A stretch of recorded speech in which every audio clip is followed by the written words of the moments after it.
자, 보겠습니다. 우리 프린트물 보시면은 맨 밑에 별표 쳐져 있는 데 있죠?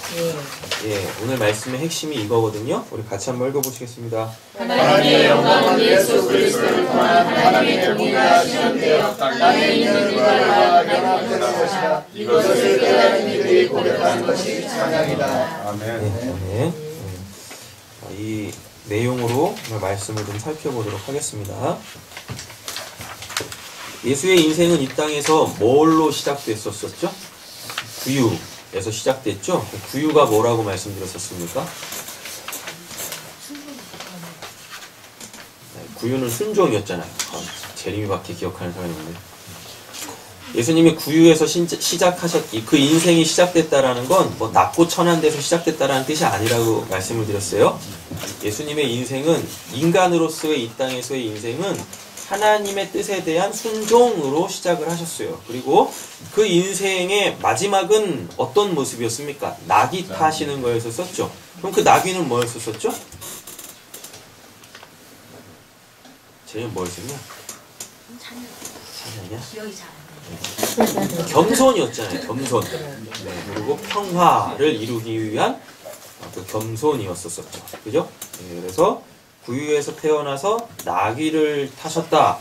그리고 십자가에서 돌아가셨다라는 말은 예수님의 그 순종하는 삶, 그리고 그 순종할 때의 그 모습이 겸손이었고, 그리고 십자가에서 죽으셨다라는 건 하나님의 사랑의 완성이죠. 그게 예수님의 이 땅의 삶의 모습이에요. 그럼 그것이 우리에게 뭐가 돼야 돼요? 이 땅에서 성도의 모습이어야 된다라는 거죠. 순종하지 않던 자들이 하나님의 말씀에 순종하게 되어지고, 맞죠? 자기가 하나님처럼 되려고 하려고 하는 그 교만이 꺾여져서 우리가 어느 자리에 있어야 되는지, 하나님의 통치를 받아야만 하는 그 겸손한 자리에 있음을 깨닫고, 그리고 지금까지는 육신적 사랑으로 살아왔었지만 이제는 뭘로? 하나님이라는 그 사랑으로 살아가야 한다라는 것, 이게 예수님이 나귀 타고 입성하시는 모습이었다라는 것입니다. 그 본문 이어져서 그것에 대해 이제 사람들이 어떻게 반응을 하나 보세요. 자, 그것을 예수께로 끌고 왔어요. 그것은 뭐겠습니까? 나귀 새끼겠죠. 그죠? 나귀 새끼를 예수께로 끌고 왔어요. 그래서 어떻게 했어요? 그 나귀에다가 자기들의 겉옷을 나귀 새끼 위에 걸쳤죠. 그렇죠. 그리고 그 위에 예수를 태우는 거죠. 그럼 겉옷을 나귀 새끼 위에다가 올려놨다라는 게 뭔 의미인지를 알아야 되겠죠. 그럼 먼저 겉옷부터 한번 살펴보시죠. 자, 겉옷은 히마티온이라는 단어인데요. 10편 한번 가보세요. 102편 25절. 10편 102편이겠습니다.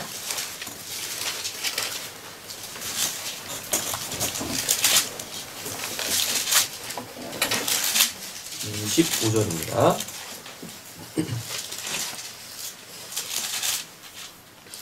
찾으셨나요? 네, 같이 한번 읽어보겠습니다. 주께서 옛적에 땅에 기초를 놓으셨사오며 하늘도 주의 손으로 지으신 바니이다. 아멘. 예, 여기에 보시면은요, 이제 이게 베게드라는 단어가 나오는데요. 이 베게드라는 이 단어가 뭐냐면 기초를 놓으셨사오며 라고 돼 있죠. 그죠? 주께서 옛적에 땅에 기초를 놓으셨사오며 라고 했을 때 이 기초를 놓다? 뭐를 이렇게, 이 놓다라는 게 이렇게 덮다예요. 땅에 뭘 이렇게 덮었다라는 이야기거든요. 그럼 이게 뭘 말하는 거냐면, 요 겉옷이라는 단어를 여러분 우리가 생각하는 이 외투라고 생각을 하시면 안 돼요. 이해되셨죠? 이게 지금 뭘 이렇게 덮는 거예요. 뭘 덮을 때 사용되어지는 단어가 이 히마티온이에요. 되셨죠? 그러면 이게 땅에 덮이면 어떻게 되냐면 그게 세상을 뜻해요. 그러면은 세상에 속한 자가 되는 거예요. 겉옷이라는 단어가 땅에 덮이잖아요. 땅에 이렇게 놓이잖아요. 그럼 그게 세상 옷이 되는 거예요. 세상 옷. 그럼 요게 뭘 말하는 거냐면 세상 사람들이 살아가는 삶의 원리로 산다라는 겁니다. 되셨죠? 자, 그런데요. 히브리서 1장도 가보세요. 히브리서 1장 11절.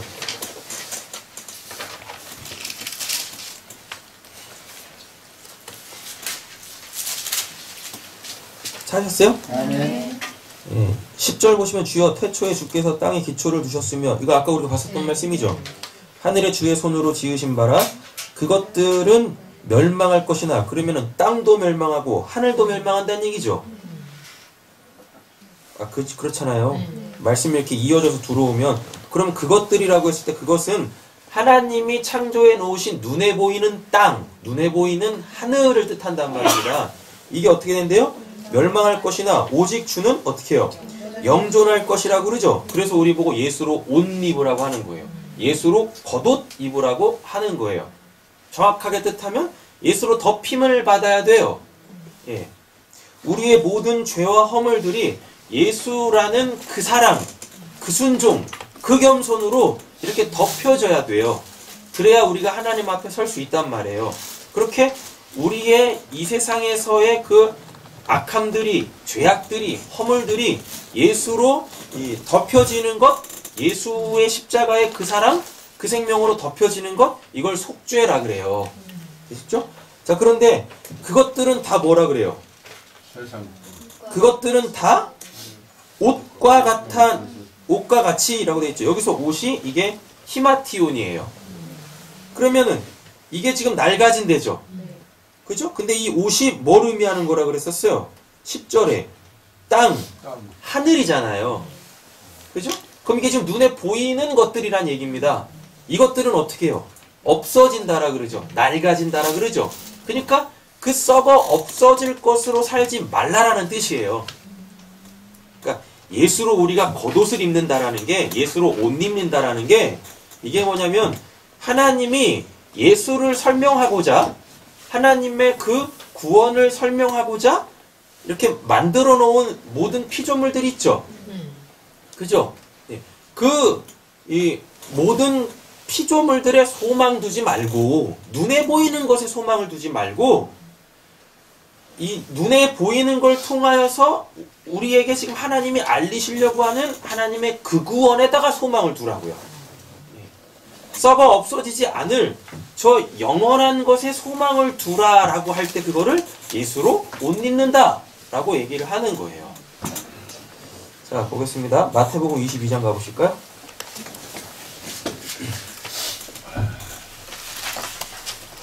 마태복음 22장입니다. 11절.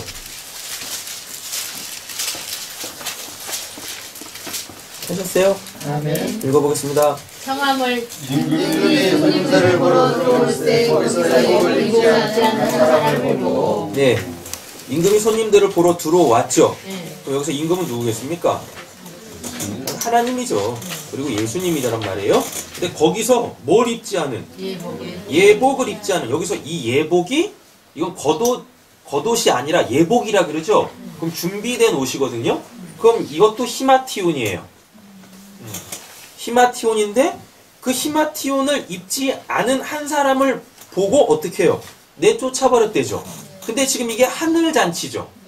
하늘잔치에 들어와 있는데 뭘 입지 않았더니 히마티온이라는 걸 입지 않았더니, 그럼 이 히마티온은 누가 준비한 겁니까? 이 임금이 준비한 거라니까요. 예. 근데 지금 하늘잔치니까 하늘에는 누구만 있어요? 하나님이 의롭다 칭해 놓은 사람들만 있어요. 그러니까 하나님이 의롭다 칭한 그 사람들이 바로 예복을 입은 자들이에요. 그럼 여기서 예복은 뭐겠어요? 하나님의 공의죠. 하나님의 공의로 이렇게 하늘잔치에 들어와 있는데 나는 그 공의가 싫어요. 나는 하나님의 그 공의, 나는 하나님의 그 십자가에서의 그 사랑, 난 그거 필요 없어요. 난 여전히 세상께 필요합니다. 라고 하면 이 사람은 어떻게 돼요? 그 예복을 입지 않았으니까 그 천국잔치에서 쫓겨나는 거예요. 되셨죠? 근데 교회 안에도 그렇다니까요. 교회 안에서도 하나님의 은혜 말고 어떠한 다른 것들을 하나님께 요구하거나 아니면 자기의 그 어떠한 것으로 하나님 앞에 자기를 입증하려고 하는 사람들이 있더라라는 겁니다. 그러면 그들이 예복을 입지 않은 거예요. 그들이 예수로 히마티온 그 옷 입지 않은 거예요. 여러분 우리가 다 예수로 옷 입길 원합니다. 예수로 옷 입는다라는 건 하나님의 그 공의, 그 십자가의 그 사랑으로 우리가 서는 거예요. 그걸로 우리가 의로워졌다라고 믿는 거예요. 할렐루야. 아멘. 자, 이렇게 되어지죠. 자, 계시록 한번 가보세요. 3장.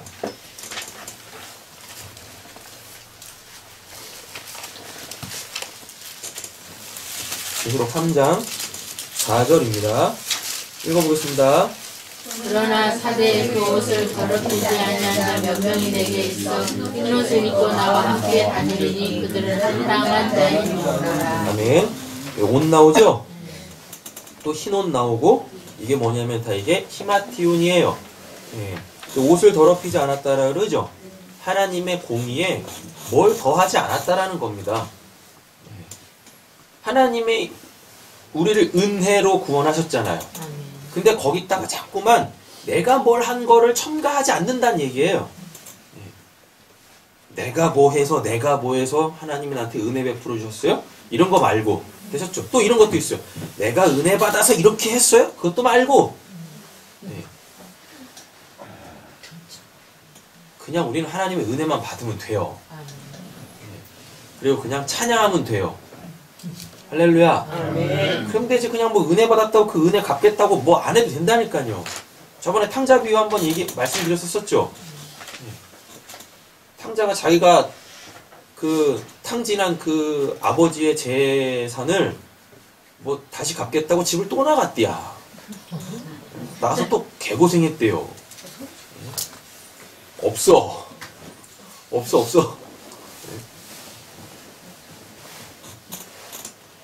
여러분 그냥 우리는 하나님의 은혜로 사는 겁니다.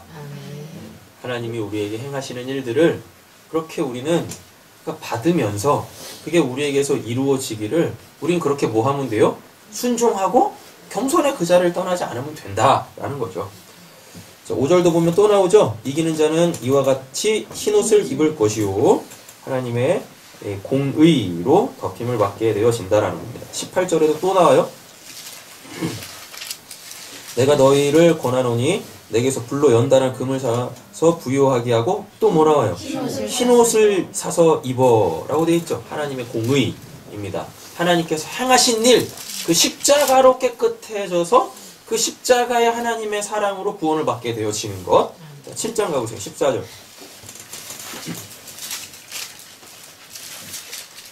내가 말하기를 내 주여 당신이 아시나이다 하니 그가 나에게 이르되 이는 큰 환난에서 나오는 자들인데 뭘? 어린 양의 피에 그 옷을 씻어. 어린 양의 피는 뭡니까? 십자가죠. 그죠? 십자가에서 그 죽기까지 순종한 그 예수의 그 하나님의 그 사랑.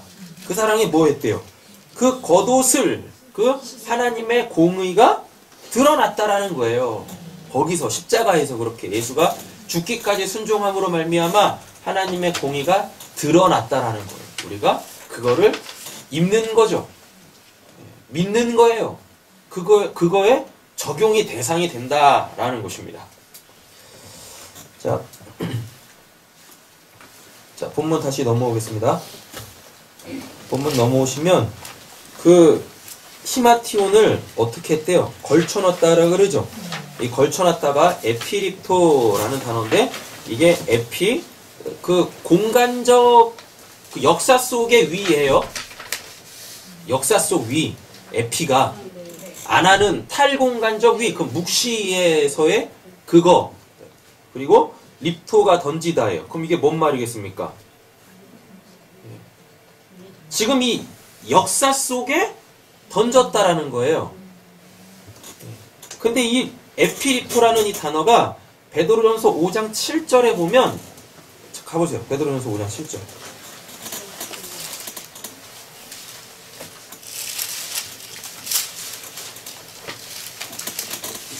베드로전서 5장 7절입니다. 찾으셨어요? 아멘. 읽겠습니다. 너희 염려를 다 주께 맡기라. 이는 그가 너희를 돌보심이라. 여기서 맡기라라는 단어도 이게 에피립토예요. 자, 그러면 이제 이거를 어떻게 보셔야 되냐면 제자들이 실제적으로 자신들의 겉옷 있죠. 이 겉옷을 벗어가지고 그 예수가 타는 그 나귀 위에 올려놨어요. 그러면 이게 역사 속에서 뭐 했다라는 얘기예요. 실제적으로 그렇게 옷을 벗었다라는 거예요. 자기 겉옷을. 근데 이거를 이렇게 우리가 구원사적으로 보자고요. 하나님이 행하시는 그 일로 보자고요. 그럼 이게 뭐냐면 지금 이들은 자신들의 그 의로움이 있죠. 자신들의 그 의로움을 예수에게 맡기고 있다는 얘기입니다. 그러니까 이게 뭔 말이냐면요. 자기의 그 의로움의 주체가 자기가 아니라 우리를 구원하러 지금 예루살렘에 입성하고 있는 겸손의 왕, 평화의 왕으로 입성하고 있는 그 예수에게 맡겼다라는 거예요. 자기가 의의 주체가 돼서 내가 이거 합니다, 저거 합니다. 이게 아니라 내가 의로워질 수 있는 건 나를 위하여, 나를 구원하시려고 하나님의 뜻에 죽기까지 순종하시는 그렇게 죽기까지 십자가에 매달려 계시는 그 겸손하신 그 예수에게 맡깁니다. 라는 거예요. 그분만을 의지합니다. 라는 뜻이에요. 예. 그러니까 성경을 보실 때 지금 육신적으로 실제적으로 이루어지고 있는 그 내용이 이렇게 있고 그리고 그 이면 속에 하나님께서 우리에게 말씀하시려고 하는 소위 말하는 그 영적 메시지라는 게 있어요. 여러분 그거를 찾아내셔야 되는 거잖아요. 맞죠? 예. 에피립토가 바로 그겁니다. 그 역사 속에 있는 그들이 아나라는 단어를 안 쓰니까 그 역사 속에 있는 그들이 지금 자신들을 구원하러 자신의 왕으로서 오시는 그 예수님께 지금 의지하고 있다라는 거예요. 의지하고 있다. 자, 오늘 우리가 이제 좀 중요하게 살펴봐야 될 것이 이 겉옷이에요. 히마티온. 이걸 잘 이해를 하셔야 돼요. 그래야 우리도 어떻게 해? 벗어가지고 예수의 나귀에 올려놓고 또 예수가 가는 그 길에 깔 거 아닙니까? 그거 안 하면 안 되는 거예요. 되셨죠? 자, 보겠습니다. 마태복음 5장 40절입니다. 찾지 마세요. 여기 있으니까요. 가로쳐져 있는 데를 빼고 일단 5장 40절부터 읽어보겠습니다. 또 너를 고발하여 속옷을 가지고자 하는 자에게 겉옷까지도 가지게 하며 라고 되어 있죠. 자, 이제 볼게요. 속옷이라는 단어가 나오죠. 이 속옷이라는 단어가 키톤이라는 단어인데요. 그 헬라어로 키톤이라 그래요. 근데 요게 이 뭐냐면은 튜닉이라는 옷이 있어요.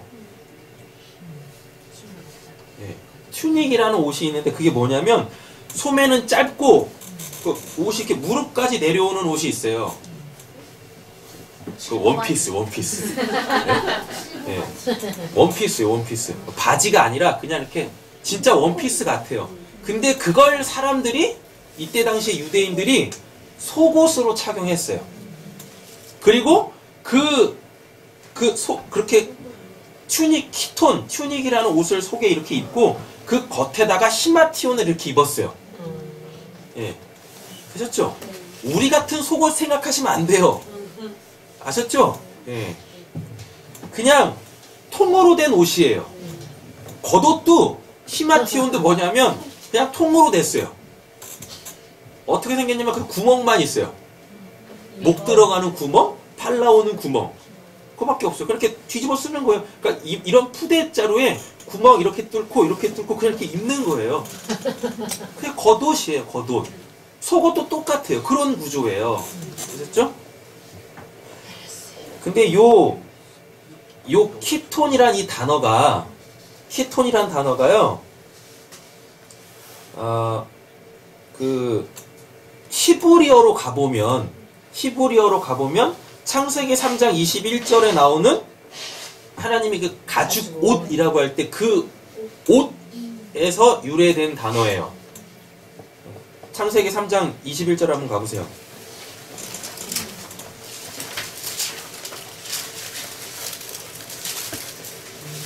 창세기 3장 21절 찾으셨죠? 여호와 하나님이 아담과 그의 아내를 위하여 뭘 입히셨대요? 가죽 옷을 지어 입히시니라 할 때 이 옷이 히브리어로 케토네트라는 단어인데, 이 케토네트라는 이 단어가 무릎까지 내려오는 속옷 같은 긴 옷이에요. 네. 잘 생각해 보세요. 그때 당시에 죄 짓기 전에 아담과 하와가 옷 입고 있었어요, 없었어요? 안 입었죠. 근데 하나님이 가죽 옷 지어 입혔다라 그러죠. 거기서 그 가죽 옷이라고 할 때 그 옷이 케토네트라는 이 단어인데, 우리가 생각하는 그 속옷 아닙니다. 그냥 이 목부터 시작해가지고 이 무릎까지 이렇게 그냥 통으로 된 그 가죽으로 그냥 덮었다라는 뜻이에요. 그게 유리가 돼서 이제 그게 속옷이 된 거예요. 우리 같은 그 속옷 아니란 말이에요.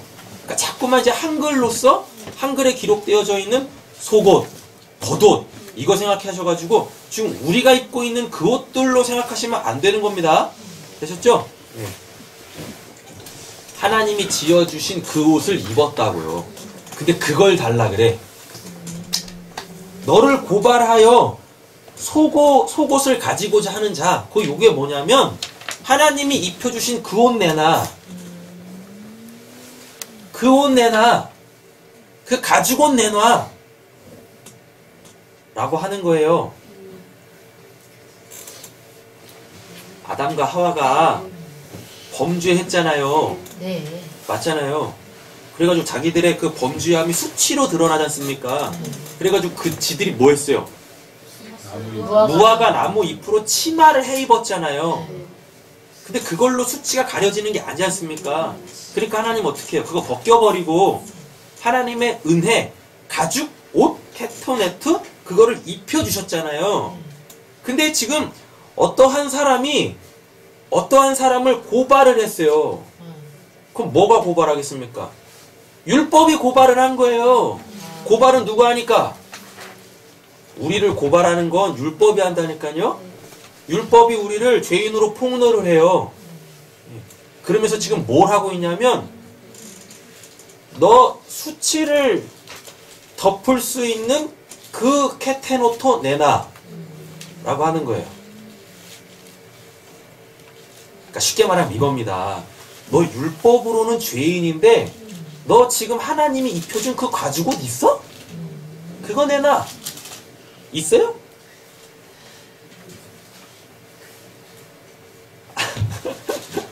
그게 뭐냐고요? 아담과 하와가 죄를 지어서 하나님께 불순종해서 하나님같이 되려고 해서 자신들이 죄인인 것이 폭로돼 버렸잖아요. 맞죠? 근데 하나님은 걔네들 살려야 되잖아요. 그래서 뭘 입히세요? 가죽 옷을 입히잖아요. 그게 속옷이라니까요. 근데 그 가죽 옷을 잘 보면 가죽은 뭐에서 나온 겁니까? 짐승이 희생되어지면 가죽이 나오죠. 그걸로 하나님이 옷을 입혀서 그들의 수치를 덮으셨대요. 그럼 그건 뭐 얘기하는 거예요? 십자가에서의 예수의 죽음이잖아요. 그러니까 지금 어떤 사람이 우리를 율법이 하나님의 말씀이 눈에 보이는 하나님의 말씀이 우리한테 지금 이렇게 얘기를 하는 거예요. 너 가죽옷 입었냐? 그 가죽옷 내놔라고 하는 거예요.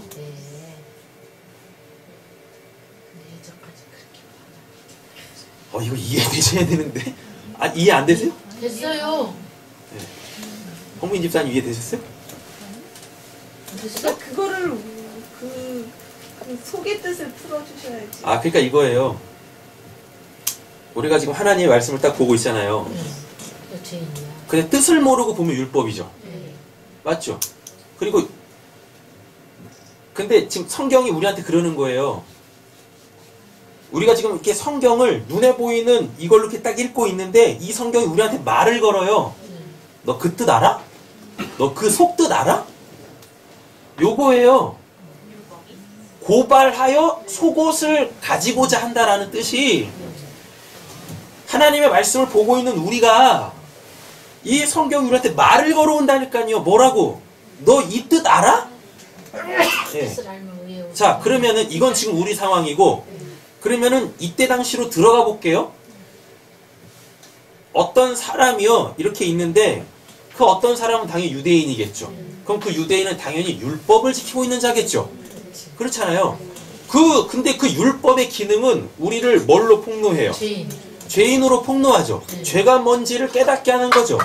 그게 고발하다예요. 어떤 사람이 고발하다가 율법이 그 율법을 지키고 있는 자한테 지금 속옷을 달라고 하는 게 뭐냐면 너 율법 100날 지켜봐라 구원받을 수 있나?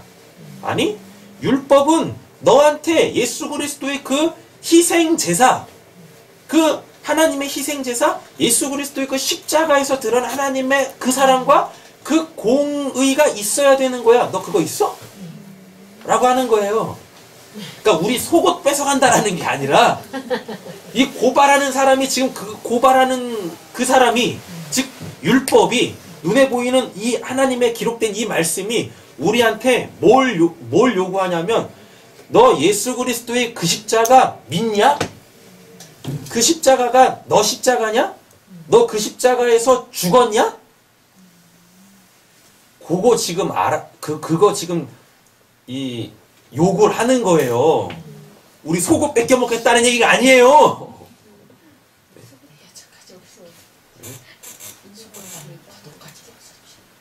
되셨죠?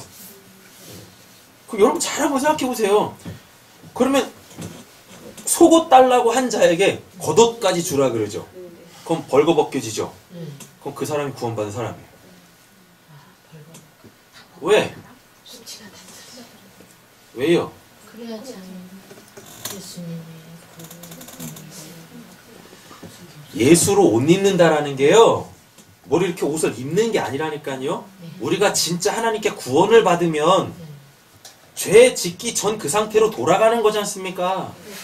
아담과 하와가 범죄하기 전 그 상태에 아무것도 걸치고 있지 않지만 하나님 앞에 바로 설 수 있었던 그 상태로 돌아가는 거예요. 우리가 묵시 속에 그렇다니까요. 네.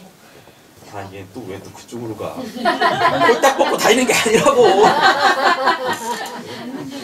예. 저 묵시 속에는 홀딱 하나님과 우리 사이에 이렇게 뭐가 이렇게 중재를 하거나 뭐 이렇게 덮고 있는 그 상태가 아니에요. 하나님 나라에서는 예수도 필요 없어요.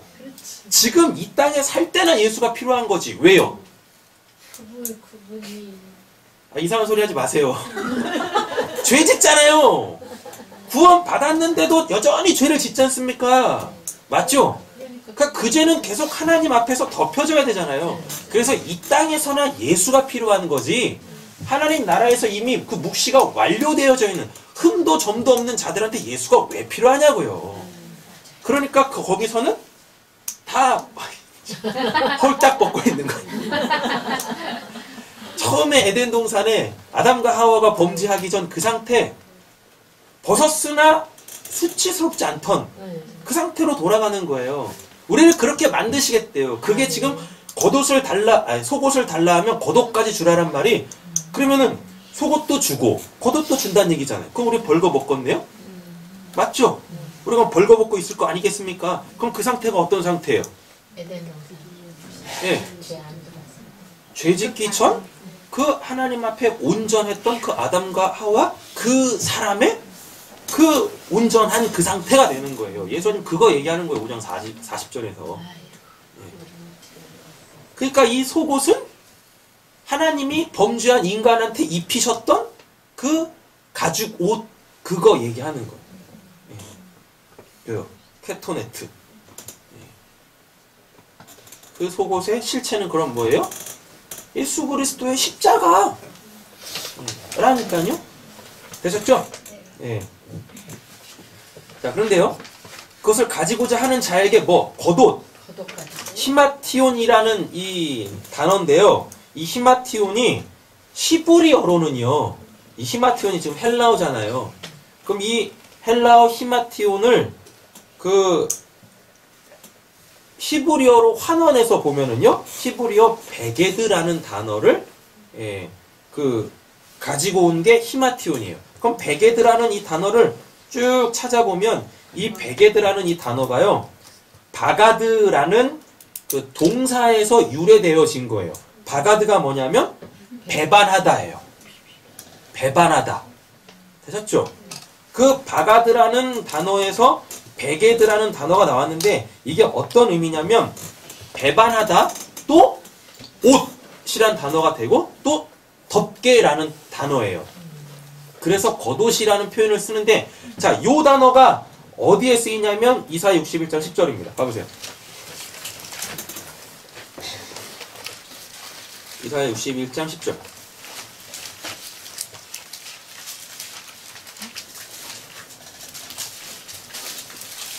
하셨어요? 네, 읽겠습니다. 내가 여호와로 말미암아 크게 기뻐하며 내 영혼이 나의 하나님으로 말미암아 즐거워하리니 이는 그가 구원의 옷을 내게 입히시며 공의의 겉옷을 내게 더하시니 신랑이 서로를 세워 신부가 자기 보석으로 단장을 받게 하셨습니다. 아멘. 자, 보세요. 중간부터 보겠습니다. 그가 구원의 옷을 내게 입히시며라고 돼 있죠. 그럼 이 구원의 옷을 입히셨다라는 게 이게 뭐냐면 이게 가지고 그거예요. 하나님이 예수의 십자가로 우리를 구원하신다라는 겁니다. 그래놓고 또 뭐예요? 예, 공의의 겉옷 나오죠. 이 겉옷이 이게 바로 히마티온이에요. 베게드라는 단어예요. 예. 그럼 요게 어디 쓰이는 단어냐면요.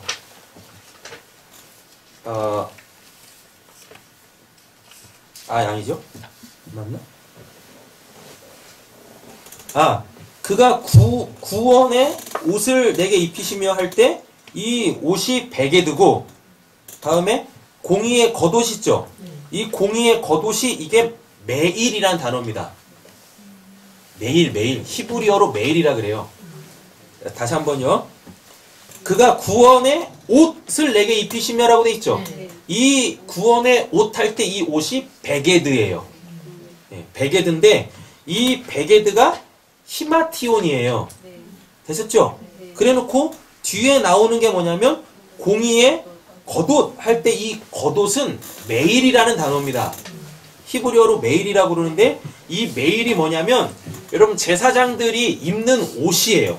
근데 어떤 옷이냐면 제사장들이 그 캐토네트를 먼저 입어요. 세마포로 되어져 있는 캐토네트를 그 속옷을 딱 입습니다. 근데 그 위에다가 뭘 차냐면 에봇을 차요. 에봇을 차고 그 에봇이 바깥으로 보이지 않도록 거기서 메일이라는 겉옷을 이렇게 덮는 거예요.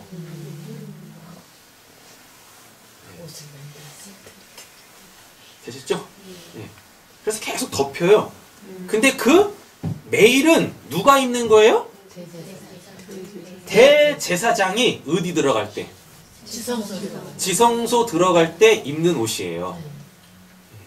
하나님께 은혜 받은 자가 그 에봇이라는 판결의 흉패에 그거를 딱 차고 그걸 또 뭘로 덮어요? 메일로 또 덮어. 근데 그 메일이 발까지 덮는 옷이에요. 그럼 뭐 에스겔서 이런 데 보면은 뭐 제사장의 뭐 아론의 수염에서 기름이 흘러서 뭐 제사장의 옷을 타고 뭐 이렇게 어디까지 쭉 흘러간다? 그때 그거라니까요. 그러면은 요게 뭐냐면 하나님의 은혜 있죠. 은혜로 구원받죠. 자, 그래놓고 요 판결의 흉패가 딱 있습니다. 요 판결의 흉패로 뭘 해요? 이 판결의 흉패로 뭐예요? 그 죄 이런 것들을 분별하는 거지 않습니까? 근데 그거를 또 눈에 보이지 않도록 또 가려. 메일로. 근데 이 메일이 어떻게 생겼냐면 그 제사장이 메일을 딱 입고 있으면 제사장이 뭐만 보이게 해요? 얼굴만 보여요. 얼굴만. 그럼 그게 뭐게요? 말씀을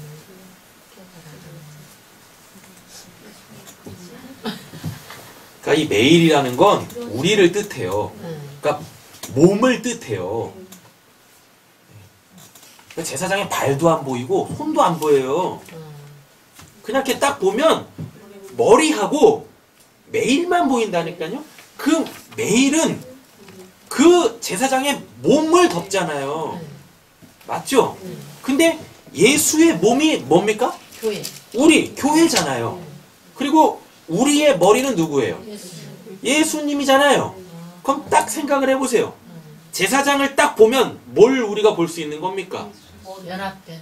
교회의 머리 된 예수와 그리고 그의 몸 된 교회인데 그 교회가 연합. 뭘로 덮여 있어요? 메일이라는 겉옷으로 이렇게 덮여 있어요. 그래서 그들이 안 보여. 안 보여, 안 보여. 뭐만 보여요? 머리만 따라가는. 네. 머리가 하는 대로만 보이는 거예요. 아 왜? 그래서 이 히마티온 그리고 이 베게드, 이 겉옷, 이 메일이라는 건 뭐냐면요. 예수의 통치를 받는 사람들의 삶이 겉으로 드러나는 모습. 네. 자, 그럼 요렇게 이제 딱 이해를 하시면 되겠습니다. 속옷은 뭐냐면 그리스도. 겉옷은 뭐냐면 그리스도인. 이렇게 간단하게 정리하시면 돼요. 설명은 복잡했는데 아주 간단하게 속옷은 뭐요? 그리스도. 겉옷은 뭐요? 그리스도인. 자, 우리가 그리스도인이죠. 그럼 우리 안에 누구 있어야 됩니까? 그리스도 있어야 되죠. 그럼 우리 안에 그리스도는 속옷. 맞죠? 내 안에 그리스도가 있어서 나를 통하여 하나님의 영광을 드러내네요. 그럼 그게 그리스도인이죠. 예. 속옷, 겉옷. 되신 거죠, 이제? 예. 그래서 우리의 삶 속에서 그 속옷, 십자가의 그 공로, 그 은혜, 그 사랑이 우리의 삶 속에서 어떠한 그 행함들로 나와야 되는 거예요. 그럼 그걸 뭐라 그래요? 그걸 찬양이라 그래요.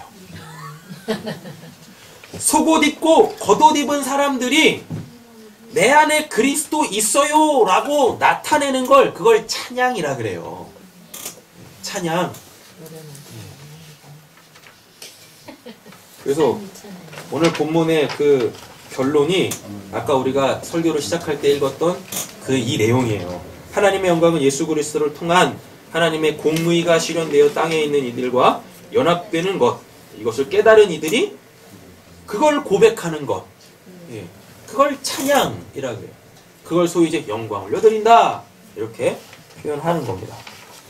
그러니까 쉽게 말하면은 하나님의 은혜로 구원받은 자들은 그의 통치가 시작되어져서 그게 삶으로 나와야 돼요. 삶의 어떠한 그 모습들로. 그러니까 예수님도 이 땅에서 순종하셨잖아요. 그걸로 나와야 돼요. 그럼 그게 우리의 겉옷이에요. 자, 그럼 마태복음 5장 40절 정리할게요. 누군가 우리한테 속옷을 달라고 합니다. 그럼 속옷은 뭡니까? 그리스도죠. 그리스도의 뭐? 그리스도의 십자가. 그럼 그 십자가는 하나님의 사랑이고 하나님의 공의죠. 그걸 우리한테 달라 그래. 이 말씀이 우리가 달라 그래요. 근데 뭐까지 주래요? 겉옷까지 주라 그러죠. 자, 속옷을 안 입고 겉옷을 입는 사람은 없어요? 근데 있었어요. 누구? 바리새인들. 이놈의 바리새인들은 속옷도 입지 않고 겉옷을 입고 활보를 하고 다녔어요. 그래서 예수님이 그러는 거예요. 뭐라고? 이 외식하는 자들아, 하나님 그 속옷도 없이 겉옷만 입고 있네? 바바리맨이야? 하나님의 사랑이 뭔지도 모르고 하나님의 의가 뭔지도 모르고 여전히 니들은 그냥 니들 의로서 하나님 앞에 설라 그러네? 너희들 그게 독사의 새끼들이야. 니들이 지옥 백성들이야 라고 얘기하는 거예요. 지옥에는 하나님의 은혜 없는 자들만 갑니다. 하나님 사랑하지 않는 자, 하나님의 사랑이 뭔지도 모르는 자들이 가는 곳이 지옥이란 말이에요. 속옷도 안 입고 겉옷 입고 다녀요. 아, 근데 또 이러지 마세요. 속옷만 입고 겉옷 안 입고 다녀보세요. 네? 여러분 한번 여기 옷 다 벗으시고 속옷만 입으시고 밖에 나가보세요. 사람들이 뭐라 그러나. 독사의 새끼라 그래요. 그러니까 이게 뭐냐면 자기는 십자가 믿어서 구원받았다라고 하면서 그리스도인의 모습이 안 나와. 그럼 그거 꽝이에요. 그럼 걔네들을 뭐라고 하냐면 그걸 영지주의라 해요. 알긴 뚫어지게 하는데 그대로 안 살아. 그대로 안 살아. 그래서 예수님이 그렇게 말씀하신다니까. 야, 너희들의 의가 바리새인의 의보다 못하면 구원 못 받아. 천국 못 가. 라고 얘기하신다니까요. 그래, 야고보서 같은 말씀들이 성경 전체적인 맥락에서 아주 중요한 그 위치에 있는 거지 않습니까? 믿음이 있다고 하면서 행함이 없으면 죽은 믿음이야 라고 얘기하는 거예요. 예수님이 지금 말씀하시는 게 속옷 달라고 하는 자에게, 속옷 가지려고 하는 자에게 겉옷까지 주라라는 이야기가, 우리가 이 말씀을 보게 되어지면 우리에게 이 말씀을 요청을 합니다. 너 하나님의 은혜 있어? 하나님의 사랑이 있어? 그럼 거기서 우리가 어떤 반응을 하겠죠. 입고 있으면, 그 속옷을 입고 있으면, 네, 저는 그 십자가로 통하여서 구원받은 자입니다. 그러면 거기서 뭘 해요? 내가 속옷 입고 있다라는 걸 증명을 해줘야 돼. 겉옷을 벗어줌으로. 그래서 우리의 삶 속에서 하나님의 말씀에 순종하는 삶이 나와야 되는 거예요. 하나님의 말씀은 은혜를 깨달았냐? 라고 요청을 합니다. 거기에 네, 저는 이 말씀이 뭔 말씀인지를 알아요 라고 하면 그걸 성경이 또 그래요. 근데 너 그 말씀대로 살고 있냐? 라고 했을 때 네, 저 그 말씀대로 살고 있어요. 예수님처럼 순종하고 있어요. 이래야 되는 거예요. 그게 안 된다? 그거 어떻게 돼요? 네, 진짜 다 벗겨져요. 다 벗겨지면 그게 은혜가 아니라 수치스러운 거예요. 수치스러운 거예요. 벗었는데 수치스럽지 않아야 되는데 벗었는데 수치스러워. 네. 마태복음 5장 40절에 그거 얘기하는 겁니다. 하나님의 은혜로 구원 받으셨어요? 그럼 하나님의 말씀대로 사세요. 순종하며 사세요. 라는 겁니다. 되셨죠? 자, 사도행전 9장 가보세요. 39절. 이건 가봐야 돼요. 전문을 읽어야 되니까요. 사도행전 9장 39절입니다. 문맥이 뭐냐면 욥바에 다비다라는 여자가 있어요. 네. 다비다라는 여자가 있는데요. 이 여자의 이름을 번역하면 뭐라 그래요? 도르가라고 합니다. 근데 이 여자가 뭐래요? 선행과 구제하는 일이 심 많대네요. 그럼 이 여자 겉옷 입은 거겠네요? 맞죠? 그죠? 그때 병들어 죽어요. 시체를 쌌어요. 그래서 다락에 누웠어요. 근데 이거는 우리가 잘 생각해야 돼요. 왜 병들어 죽었어요? 왜? 여러분 잘 한번 생각해 보세요. 이 여자가 죽었어요. 근데 이 여자의 삶 속에서 선행과 구제가 많이 나왔대요. 그럼 그 겉옷 입은 거잖아요. 그럼 이 여자 천국 갔겠네요? 아직 거기까지는 가지 마시고요. 천국 갔겠네요? 아 근데 베드로가 살려버립니다? 육신적으로 진짜 죽었던 여자를 살려내요. 그러면은 이 다비다가 이 도르가가 어휴 나 살려줘서 감사합니다 이랬을까요? 야 이 미친 인간아 날 왜 살려? 나 지금 천국에 있는데. 원래 이게 정상 아닙니까? 맞죠? 되게 이상해요. 본문 되게 이상하다니까요. 왜 걔를 살립니까? 이 다비다가 분명히 겉옷은 있는데 살려버렸다는 얘기는 지금 뭘 안 입고 있냐면 그 속옷을 안 입고 있는 거예요. 만약에 이 다비다가 속옷까지 입고 있었으면은 베드로가 뭐 했겠습니까? 안 살리죠. 왜? 천국에 있는데 왜 끌어내냐고. 왜? 그죠? 아마 이 사람들이 그 다비다의 선행과 구제가 필요해서 살려달라고 했다면 진짜 그랬어요. 다비다의 그 선행과 구제가 필요해서 살려달라 그래요. 근데 그 내막을 모르면 진짜 살렸겠죠. 그걸 목적으로. 근데 베드로가 만약에 이 다비다가 진짜 속옷까지 입고 있었으면 이제 니들이 이래서 먹고 살아 이 자식들아 이랬을 거예요. 아니 왜 천국에 있는 사람을 이 땅에 있는 니들의 필요를 위해서 그 다시 이쪽으로 나오라고 하는 거야? 너 같으면 나오겠냐?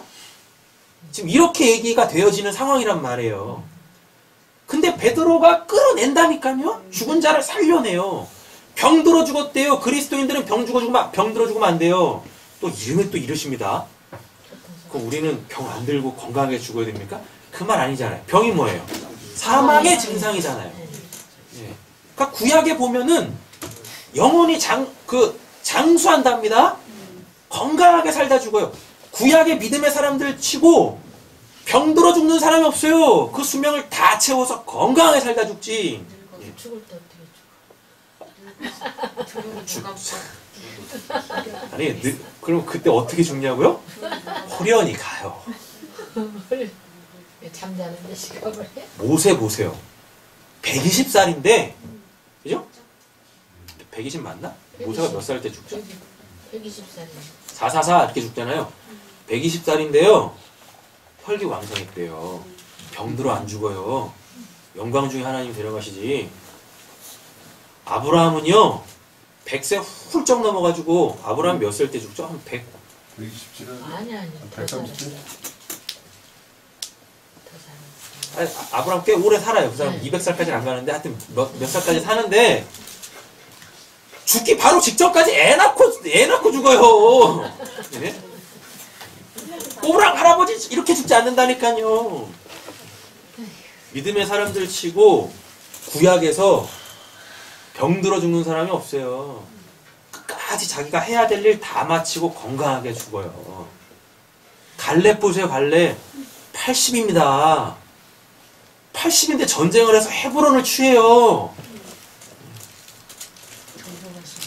그러니까 지금 이 다비다가 병들어 죽었다는 얘기는 뭐겠습니까? 그 사망을 피하지 못했다라는 거예요. 그래서 베드로가 살려내는 겁니다. 인간들은 어떤 요청을 하는데 그 자신들의 육신적 피로 선행과 구제를 필요해서 살려달라고 하지만 베드로는 그 영혼을 살리려고 살려낸단 말입니다. 그 속옷 입히려고. 목사님, 어? 그러면 나사로 그 죽었을 때 예수님 살려내잖아요. 어. 그럼 그건 뭐예요? 걔도 몰라. 속옷이 없어. 거기 겉옷 속옷 안 나와. 그래요? 네. 아브라함 75세 살아. 그걸 붕대 나오나? 나사로 살린 거 있지 않습니까? 그 나사로도 나 살았다 좋아하지 않죠. 맞죠? 네. 나 살았다 하지 않잖아요. 그게 뭐겠습니까? 겉옷이나 속옷이 없어. 하나님의 영광 위에서 살린다니까요. 그럼 그게 예수님이 나사로를 살리면서 그리고 오늘 본문에도 나왔는데 예수님이 그 나사로하고 그 마리아 마르다가 있는 그 동네로 들어가죠. 네. 맞죠? 먼저 그 동네부터 들어가거든요. 그럼 그게 뭔 말이냐면 나사로가 죽고 살아나는 걸 통하여서 예수님의 십자가에서 죽으심과 부활을 예표하는 거예요. 그러니까 나사로 본문에서 나사로 죽은 그 사건 본문 안에서 마르다가 나와가지고 예수님이 계셨으면 안 죽었을 거예요 라는 그 말을 한다니까요. 근데 그 마르다한테 뭐라 그래요? 믿는 자는 죽어도 살아 라고 얘기를 하는 거예요. 찬이 그럼 이해됐어? 네. 네. 그냥 걔가 살아난 건 뭐 걔 구원을 위한 것도 아니고 뭐요? 하나님의 예수 영광을 그리스도의 앞으로의 하나님의 그 구원 사역 십자가에서 죽고 부활하신 그거를 예표로 그 하신 일입니다. 네.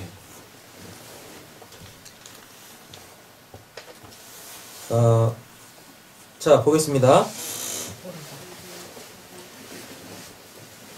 그 39절 베드로가 일어나 그들과 함께 가서 이름에 그들이 데리고 다락방에 올라가니 모든 과부가 베드로 곁에 서서 울며 도르가가 그들과 함께 있을 때 뭐라 그래요? 지은 속옷과 겉옷을 다 보이거늘이라고 돼 있죠. 자 여기 속옷 키톤, 겉옷 히마티온 또 나왔었어요. 또 나왔죠. 자 근데 이 도르가가 자기가 사는 동안에 속옷과 겉옷을 다 내보였대요. 도르가가 살아있을 때 지은 그 옷 있잖아요. 속옷과 겉옷을 다 내보였대요.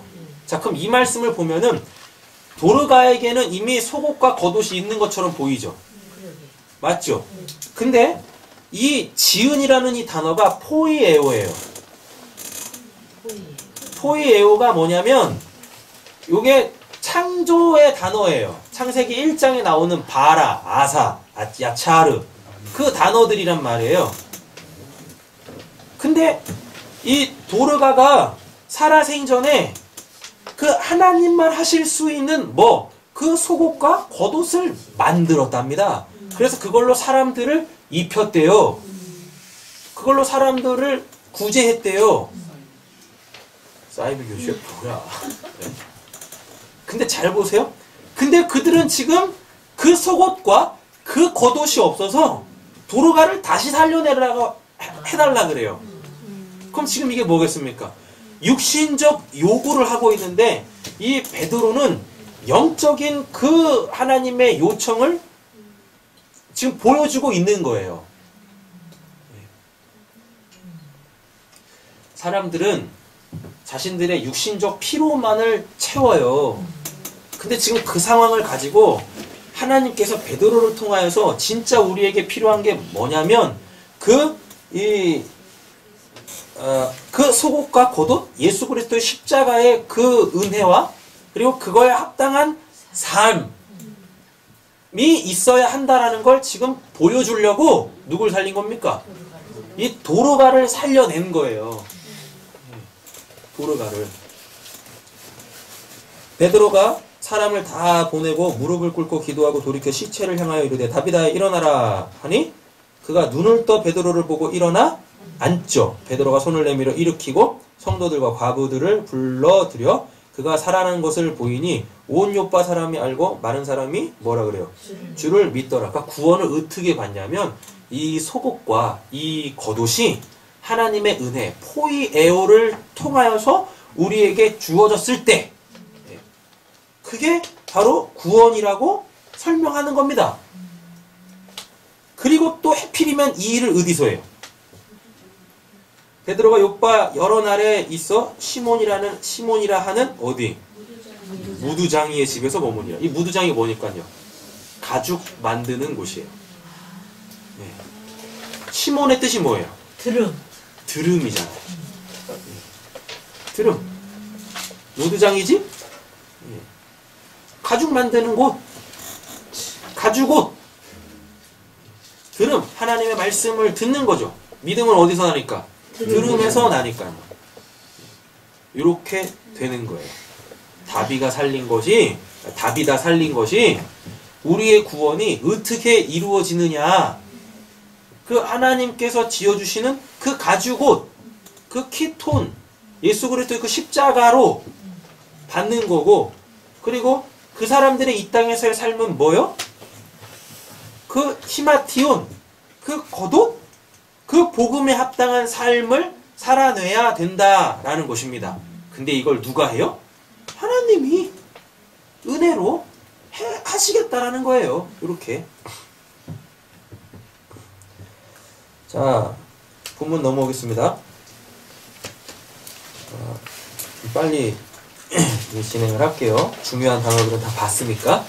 자, 그러면은 이제 보겠습니다. 그들이 그 겉옷을, 자기들의 겉옷을 어떻게 해요? 그 나귀 새끼 위에 걸쳐 놓고 예수를 태웠죠. 자, 그러면 이 말이 이렇게 되는 거예요. 이제 우린 이걸 영적으로 보는 겁니다. 육적인 거는 그냥 그대로 보면 되는 거고, 진짜 겉옷벗어 이렇게 덮어놓고 예수 타는 걸로 보면 되는데, 그게 뭘 의미하는 거냐면 자기들이 하나님 앞에 설 수 있는 그 의는 예수로 가능하다라는 거예요. 그러니까 예수 아니면 우리들은 하나님 앞에 설 수 없다라는 거예요. 그 믿음의 고백이 자기네들 겉옷을 벗어 그 나귀 새끼에 태우고, 그죠? 나귀 새끼. 근데 그 나귀 새끼에 타는 분이 누구예요? 예수죠. 그럼 나귀한테 짐은 예수란 얘기죠. 맞잖아요. 원래 나귀가 짐 가지고 짐 운반하는 동물이었거든요. 그럼 나귀가 매는 멍에는 예수. 예수가 매는 멍에는 뭐? 십자가. 그래서 예수님이 자기 십자가 지고 나를 따르라고 했을 때 내 십자가는 힘들고 어려운 그 어떤 것 아니고 예수의 십자가에 나의 정욕과 내 육체와 내 정욕과 내 하나가 뭐죠? 탐심을 못 박는 거라고 했었잖아요. 그거에 대한 고백이에요. 35절이. 후보된 고백. 자, 36절. 가실 때 또 어떻게 해요? 그들이 자기 겉옷을 길에 펴더라 라고 되어 있죠. 자, 보세요. 길에 폈다라는 말, 겉옷은 똑같이 나옵니다. 자기들의 이 겉옷을 길에 폈대요. 엔호호도스예요. 엔호호도스. 호도스 하면 그 길인데 예수님이 자기를 뭐라 그래요? 나는 길이요 진리요 생명이라 그러죠. 그러니까 기레가 엔호호도스는 예수 안에서 이 겉옷 그리스도인의 합당한 삶이 나오는 것입니다 라고 이렇게 고백을 하는 거예요. 이렇게 36절 해결되셨나요? 네. 해결되는데요. 뭐 어떻게요? 네. 그 겉옷이 안 나와요? 37절입니다. 이미 감람산 내리막길에 가까이 오매 라고 되어 있는데요. 이게 지금 감람산은 예루살렘 성전 앞에 이렇게 있어요.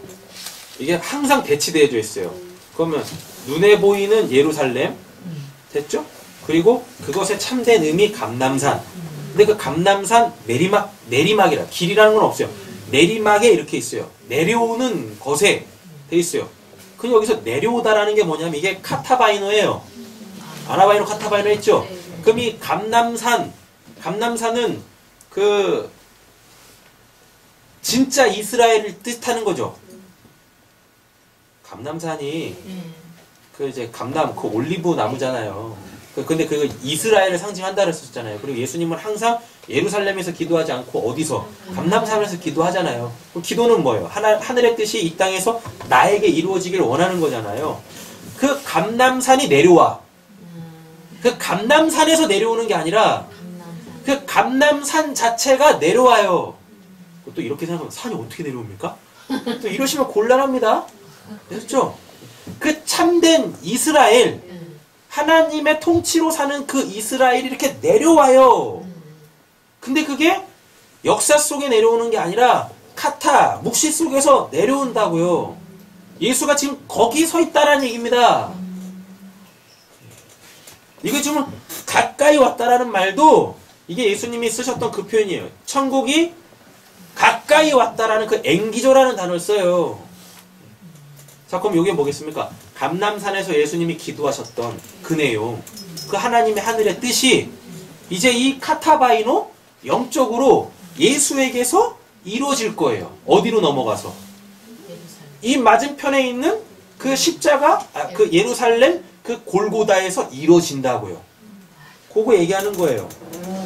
이미 감람산 내리막길에 가까이 오심에, 그러니까 실제적으로 천국이 가까이 왔다라는 겁니다. 그리고 이게 지금 우리 한글 성경은 조금 이렇게 힘들게 되는데, 자, 예수가 이제 그 영적으로 하늘의 하나님의 뜻을 이루려고 감람산과 예루살렘 그 사이 여기 내리막에 있는 여기 딱 계신 거예요. 그리고 기뻐하며라고 돼 있죠. 기뻐하며를 이렇게 딱 자르세요. 기뻐하며를 딱 자르세요. 하며가 여기 딱 붙어요.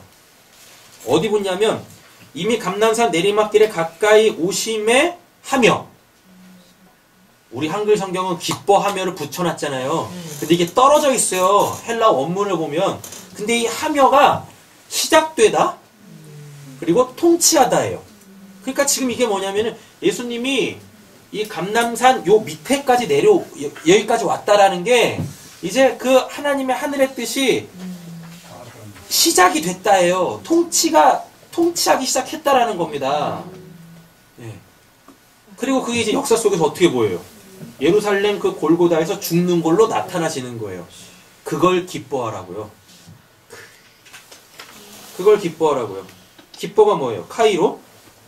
이 카이로의 뜻이 기뻐함의 뜻이 그리스도를 통한 종말론적 완성, 그리스도 안에서 존재함, 그리스도 안에 소망, 예.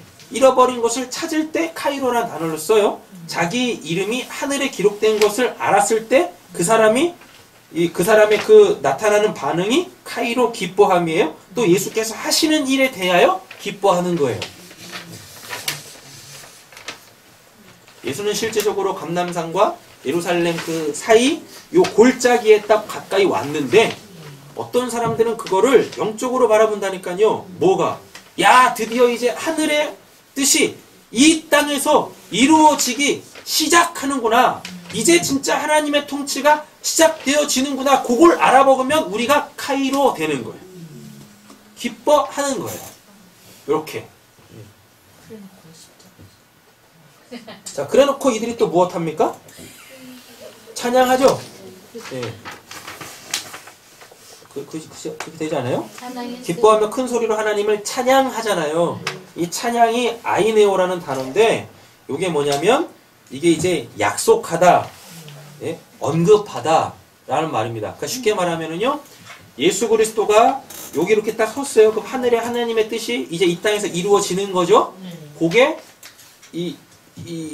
그게 이렇게 이들에 의하여, 그걸 보고 있는 자들에 의하여 약속이 체결되는 거예요. 이들이 지금 기뻐하며 찬양하는 게 이게 지금 하나님의 뜻이 이 땅에서 그걸 영적으로 바라보는 자들에게 이렇게 체결되는 거예요. 약속이. 그걸 지금 우리 본문 안에서는 뭐라고 번역을 한 거냐면 하나님을 찬양하며라고 한 거예요. 근데 이 찬양이 우리가 막 노래하는 그 찬양이 아니라니까요.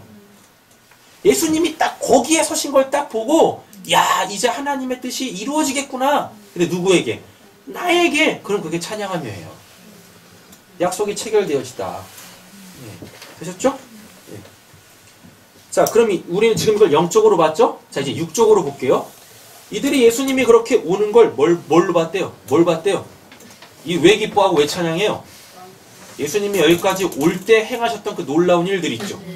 그 듀나미스, 그 능력을 보고 야, 드디어 이제 예수가 우리의 왕 되는구나. 저 예루살렘 깨부시고 저게 왕으로 등극하겠구나. 그럼 나도 한 자리 하겠네? 이래서 기뻐하고 즐거워하는 거예요. 찬양하는 거예요, 얘네들. 그랬던 이들이 실제적으로 예수님이 하늘의 뜻을 딱 이룰 때는 어떻게 해요? 다 도망가요. 예수 다 십자가에 못 박는 자들로 나오고. 근데 그렇게 우리가 예수를 십자가에 못 박아야 된다니까요. 그래야 예수를 십자가에 못 박은 자들이 예수를 죽인 하나님의 원수 살인자들로 폭로될 거 아닙니까? 맞죠? 그리고 그거를 인정하는 자들한테 아까 찬양했잖아요, 이들이. 맞죠? 예루살렘 올라올 때 예수님이 거기까지 딱 가까이 오니까 사람들이 기뻐하고 찬양했잖아요. 찬양했다는 게 약속이 체결된 거잖아요. 그래야 하나님께서 이들을 구원하실 거 아닙니까?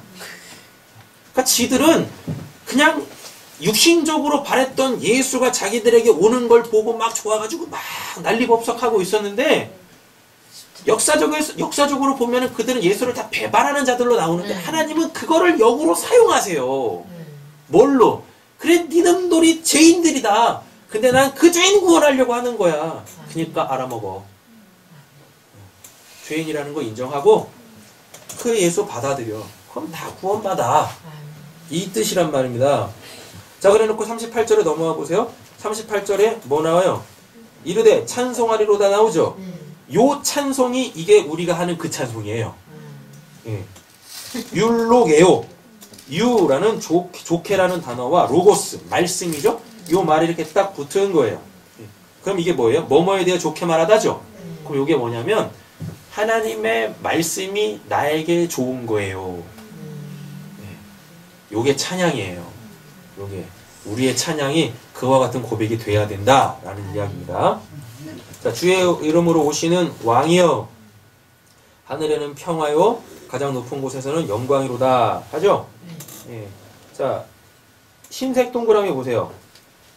흰색 동그라미. 헬라 원문을 그냥 기록을 해놓은 거예요. 에이렘의 평화, 엔 어디 안에, 오라노스 하늘, 카이 그리고 독사 영광, 엔 어디 안에, 휩시스토스 가장 높은. 근데 잘 보세요. 하늘은 하나님의 보좌죠. 맞죠? 그 하나님의 보좌 안에서 평화래요. 근데 평화가 어떤 의미라고 그랬었어요? 어떤 떨어져 있는 것이 떨어질래야 떨어질 수 없도록 이렇게 딱 달라붙어 버린 그 상태를 평화라 그래요. 에이레네. 근데 그게 어디 안에서? 하나님의 보좌 안에서 이렇게 딱 달라붙었네? 그럼 이게 뭡니까? 예수 그리스도와의 연합? 그래서 우리가 하나님 나라는 하나님 자체죠. 그래서 하나님 안에 이렇게 딱 들어가 있으면 그게 하늘에서는 평화라는 뜻이에요. 그럼 이게 하나님의 뜻이죠. 하나님은 우리가 하나님 나라 안에, 하나님의 그 사랑 안에, 하나님의 그 일하심 안에 온전하게 들어오길 원하잖아요. 불순종하지 않고 순종하는 자로. 그럼 그게 하늘의 평화예요. 그게 하늘의 뜻이에요. 하늘의 뜻은 하나님의 보좌, 하나님의 그 통치 속에 우리들이 순종할 수밖에 없는, 기쁨으로 순종할 수 있는 그 사람들로 이렇게 딱 쓰게 되어지는 것. 예.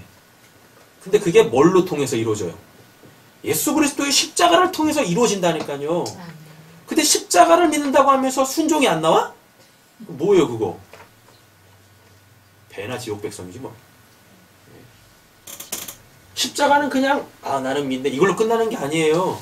그 십자가를 통해서 시작되어지는 게 있어요. 하나님의 통치가 뭘로? 나의 순종으로 나오는 거예요. 자, 그리고 자, 근데 이게 뭐냐면 에이렌의 엔 우라노스 카이라고 해놓죠. 그래놓고 독사 엔 휩스토스라고 이렇게 돼 있는데, 자, 하늘의 평화가 이게 바로 휩시스토스, 이게 가장 높은인데 하나님을 칭할 때 가장 높은이라는 표현을 씁니다. 그러니까 하늘보다 더 높은 곳, 그건 하나님밖에 없잖아요. 맞죠? 네. 하나님 안에서의 영광, 이게 뭐냐면 하나님이 하시는 일이란 뜻이에요. 그러니까 쉽게 말하면요, 우리의 순종의 주체가 나한테 있지 않고 카이 독사 엔 휩시스토스, 하나님께서 하시는 겁니다 라는 뜻입니다. 영광, 독사가 뭐니까? 영광이 뭐라 그랬었어요? 영광이 하나님의 일하심이 이렇게 드러나 밝히 보여지면 그걸 영광이라 그랬었잖아요. 근데 그 영광이 엔 휘스토스, 가장 높은 곳 안에서의 일하심이래요. 그거 하나님의 일하심이에요. 그러니까 딱 적어 놓으세요. 에이렌의 엔 우라노스가 이게 뭐냐면 이게 우리의 순종이에요. 우리의 순종. 근데 우리의 순종은 어떻게 나오는 거냐면 독사 엔 휩시스토스라는 거예요. 그걸 하나님이 하신다고요. 우리의 순종의 주체는 하나님이시라는 뜻입니다. 되셨죠? 예. 시편 118편 26절 가보세요.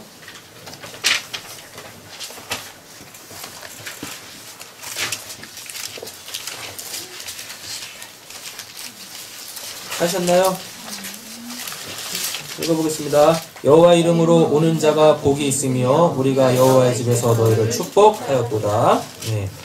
자, 여호와의 이름으로 오는 자가 복이 있으며, 여기서 여호와의 이름으로 오는 자는 누굽니까? 예수밖에 없어요. 그죠? 근데 그가 뭐라 그래요? 그한테 복이 있다라 그죠? 복은 뭐니까요? 하나님의 구원, 하나님의 생명이 부어지는 것, 하나님의 뜻이 이루어지는 것, 이게 복이잖아요. 그죠? 우리가 여호와의 집에서 너희를 축복하였도다. 여호와의 집 뭡니까? 교회죠. 맞죠? 교회. 그리고 그렇게 여호와의 집에 있는 자들은 하나님을 아버지라 부르죠. 하나님을 아버지라 부를 때 그 아버지는 히브리어로 아바라 그랬어요. 그 아바라는 히브리어를 파자해보면 아버지의 집이에요. 맞죠? 그 아버지의 집에 들어간 자들만이 그들이 하나님의 아들들이에요. 그럼 그 하나님의 아들들은 아버지 집 안에서 뭐예요? 내 집은 기도하는 집이라 그러죠. 기도가 뭐니까? 하늘의 뜻이 나에게 이루어지기를 원합니다잖아요. 예. 우리가 여호와의 집에서 너희를 축복하였도다 라는 이야기는 이제 우리가 하나님의 집이 됐어요. 하나님이 내 안에 계세요. 속옷 갖고 있어요. 그럼 그 속옷이 겉옷으로 나오게 하기 위하여 우리는 뭐 해야 됩니까? 순종해야 되잖아요. 자, 누가복음 2장 14절 가보세요.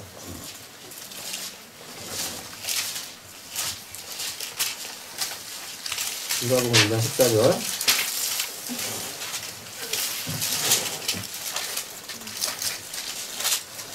지극히 높은 곳에서는 하나님께 영광이요 땅에서는 하나님이 기뻐하신 사람들 중에 평화로다. 이거를 줄이면은 오늘 본문이 돼요.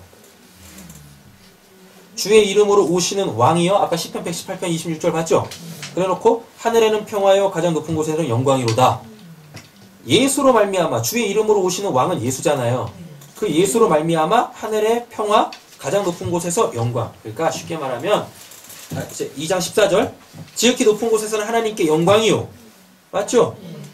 땅에서는 기뻐하시는 사람들 중에 평화로다. 근데 아까 본문에 보니까 사람들 기뻐했죠? 근데 그들은 육적으로 기뻐했지만 우리는 영적으로 기뻐하는 거잖아요. 어떤 자들이 기뻐합니까? 하늘의 뜻이 나에게서 이루어지는 거를 알아먹으면 그걸 기뻐함. 그리고 그것에 대하여서 찬양하네요. 그죠? 약속이 체결돼요. 나 이제 그렇게 순종하며 살겠습니다. 그럼 그들의 입에서 나오는 게 뭐? 찬송이 나오죠? 그 찬송의 내용이 뭐란 얘기예요? 주의 이름으로 오시는 왕이요. 예수로 말미암아 하늘의 평화, 하늘의 그 뜻이, 하늘의 뜻은 하나님과 우리가 완전하게 연합되는 거. 그럼 하나님은 우리를 다스리시고 우리는 그분께 온전히 순종하는 거. 이게 하늘의 평화예요. 평화가 어디? 가장 높은 곳에서 이렇게 되는 것은 가장 높은 곳에 계신 그 하나님의 그 일하심 영광입니다. 라는 뜻입니다. 어렵지 않으시죠? 39절 이제 마무리하겠습니다. 무리 중 어떤 바리새인이 말하되, 바리새인들은 뭐 없는 자들입니까? 속옷 없는 자들이죠? 네. 선생님이요, 당신의 제자들을 뭐하라 그래요? 책망하소서. 이것도 이제 부정적으로 보시는 거예요. 육신적으로는 혼내라는 얘기입니다. 혼내라는 이야기인데 이 책망하소서라는 단어가 원래 뭐냐면 저들이 한 대로 갚으세요 라는 겁니다. 책망하다가 저들이 한 대로 값을 지불하세요 라는 뜻입니다. 그러니까 지들이 뭘 얘기하는지도 몰라. 지금 이렇게 막 찬송했잖아요. 예. 아, 우리는 이제 하나님 예수 그리스도로 말미암아 내가 이제 이 육신으로 살지 않고 육신적 소욕으로 살지 않고 성령의 소욕으로 살겠습니다. 이렇게 찬양을 했어요. 그랬더니 바리새인들이 뭐라 그래요? 그대로 하게 하세요. 그대로 하게 하세요. 이제 우리가 영적으로 본 거예요. 예. 이 바리새인들은 그게 싫은 거라. 왜? 예수 잡아 죽이려고 하는 놈들인데 그들이 지금 막 이렇게 막 찬양하니까 그게 싫은 거예요. 근데 하나님은 그 악한 자들의 그 입에서 나오는 그 말씀으로 예수가 행하실 일, 땅에서 기뻐하심을 받은 자들의 그 삶을 이끌어내시겠다라는 겁니다. 40절 대답하여 이르시되 내가 너희에게 말하노니 만일 이 사람들이 침묵하면 돌들이, 여기서 돌들 나오죠. 이 돌이 리토스예요. 그럼 리토스 예수죠. 그럼 리토스들이 되겠죠. 예수들이겠네? 그럼 뭐예요? 그리스도인들이죠. 네. 걱정하지 마. 이들이 그렇게 소리 지르지 않아도 이 그리스도인들은 그렇게 자신의 삶 속에서 하나님의 뜻이 이루어지기를 그렇게 찬양해. 그걸 원하는 자들이야. 이제 말씀 마무리 짓게요. 여러분 그거 원하십니까? 아멘. 신중하게 답하셔야 돼요. 그거 원하십니까? 그게 어떤 모습으로 나오는데? 네? 그게 어떤 모습으로 나오는데요? 내 육신이 원하는 것을 죽이는 걸로 나오는데, 아, 저거 하고 싶은데, 근데 하나님께서 하지마. 저건 죽어도 못하겠는데, 하나님 뭐라 그래요? 그거 해. 네? 왜? 이런단 말이에요.